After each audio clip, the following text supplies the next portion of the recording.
Hi అండి, అందరు ఎలా ఉన్నారు? బాగున్నారా? అందరూ బాగుండాలి, అందరిలో మేము ఉండాలండి.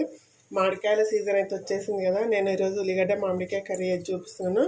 దానికోసం అయితే ఒక గిన్నె పెట్టుకోండి. గిన్నె హీట్ అయినాక తగినంత నూనె అయితే పోసుకుందాము. నూనె అయితే వేడైందండి. ఇప్పుడు కొద్దిగా ఆవాలు వేసుకుందాము. అలాగే కొద్దిగా జీలకర్ర వేసుకోండి. ఒక ఎండుమిర్చి వేసుకోండి. ఉల్లిగడ్డ మామిడికాయ అయితే చాలా టేస్టీగా ఉంటుందండి. కంపల్సరీగా ట్రై చేసి చూడండి ఒకసారి, టేస్ట్ ఎలా ఉంటుందండి. ఇది కట్ చేసిన ఉల్లిపాయ ముక్కలు వేసుకుందాము. ఉల్లిపాయ ముక్కలు అయితే వేసుకున్నాం కదా, ఇది మంచిగా ఉల్లిపాయ ముక్కలు అనేది మంచిగా వేగాలండి. ఎంత బాగా వేగితే ఉల్లిపాయలు మామిడికాయ కర్రీ అనేది అంత టేస్టీగా ఉంటుంది. కొద్దిగా సాల్ట్ వేసుకొని మగ్గించుకోండి, త్వరగా మగ్గిపోతాయి ఉల్లిపాయలు అనేది. చూడండి, ఉల్లిపాయలు అనేది మగ్గిపోయినాయి కదా. ఇప్పుడు దీంట్లో కట్ చేసిన ఒక పచ్చిమిర్చి ముక్కలు వేసుకుందాము. చిన్నగా కట్ చేసిన పచ్చిమిర్చి ముక్కలు, అలాగే కొద్దిగా కరివేపాకు వేసుకోండి.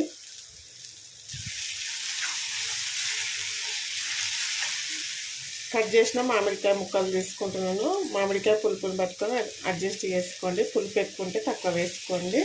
నేను హాఫ్ చెక్క వేస్తున్నానండి, ఎందుకంటే పులుపు ఎక్కువగా ఉంది. పులుపు ఎక్కువగా ఇష్టపడే వాళ్ళకి ఇంకొంచెం వేసుకోవచ్చు. మొత్తం ఒకసారి కలుపుకుందాము.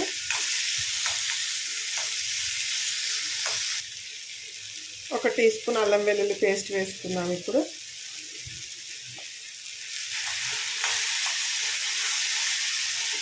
చాలా బాగుంటుంది ఈ కర్రీ అయితే, సూపర్గా ఉంటుంది. పుల్లగా నోటికి ఏం తినబుద్ధి అయినప్పుడు ఇలాంటి కర్రీ వేసుకొని తింటే ఒక ముద్ద ఎక్కువ తింటాం ఫ్రెండ్స్. నాకైతే చాలా ఇష్టం. ఈ సీజన్ వచ్చిందంటే ఎక్కువగా వేసుకుంటాం కదా మామిడికాయతోటి. హాఫ్ టీ స్పూన్ పసుపు వేస్తున్నాను.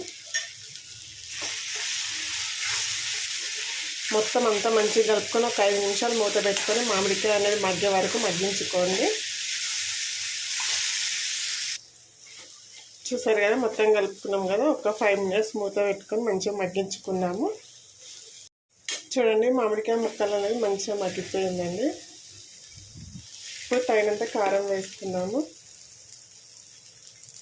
కొద్దిగా కారం ఎక్కువ ఉండాలి, ఎందుకంటే పులుపు అనేది ఉంటుంది కాబట్టి.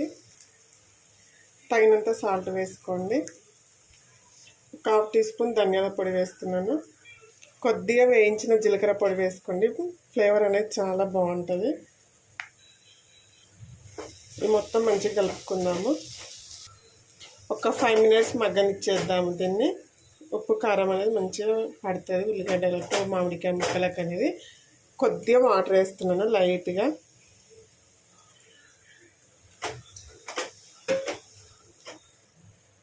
ఫైనల్గా కర్రీ అయితే రెడీ అయిపోయిందండి. కొద్దిగా ఫ్రెష్ కొత్తిమీర వేసుకుందాము. ఇంతే, మామిడికాయ ఉల్లిగడ్డ టేస్ట్ అయితే అద్భుతంగా అమోఘంగా ఉంటుంది ఫ్రెండ్స్. తప్పకుండా ట్రై చేయండి. వీడియో నచ్చితే ఒక like, share, subscribe. Thank you for watching.